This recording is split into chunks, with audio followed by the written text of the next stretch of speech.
అనంతపురం జిల్లా రాయదుర్గం నియోజకవర్గంలో ప్రభుత్వ విప్ కాలువ శ్రీనివాసులు కీలక వ్యాఖ్యలు చేశారు. ఆంధ్రుల కళ రాజధాని అమరావతికి లోక్సభ ఆమోద ముద్ర వేయడం సంతోషదాయకమన్నారు. అమరావతికి పూర్తి స్థాయి చట్టబద్ధత వస్తే రాష్ట్ర భవిష్యత్తు మరింత ఉజ్వలమవుతోందని చెప్పారు.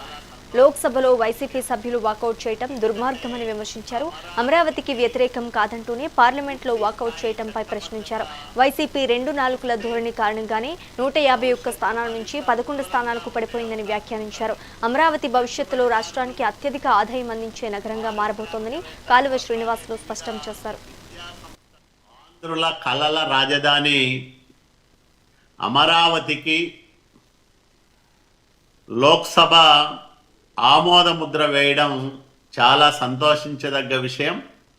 ఎందుకంటే అమరావతికి పూర్తి స్థాయి చట్టబద్ధత వస్తే భవిష్యత్తు మరింత ఉజ్వలంగా ఉండే అవకాశం ఉంటుంది. పెట్టుబడిదారులు, పారిశ్రామికవేత్తలు, అట్లాగే వివిధ విద్యా సంస్థలు, వైద్య సంస్థలు ఏర్పాటు చేసే వ్యక్తులు పెద్ద ఎత్తున అమరావతిలో పెట్టుబడులు పెట్టేదానికి అవకాశం ఏర్పడుతుంది. అమరావతి అనేది ఆధునిక భారతానికి తలమానికంగా నిలిచే ఒక అద్భుతమైన నగరం.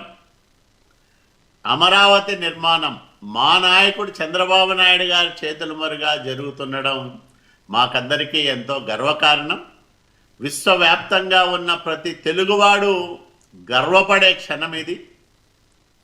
ఇంతటి ఆనందకర సమయంలో కూడా ఈ రాష్ట్రంలో రాజకీయాలు సాగిస్తున్న ఒక విష పార్టీ వైసీపీ లోక్సభలో ఆ పార్టీ సభ్యుల చేత వాకౌట్ చేయించడం అనేది అత్యంత దుర్మార్గం, దురదృష్టకరం.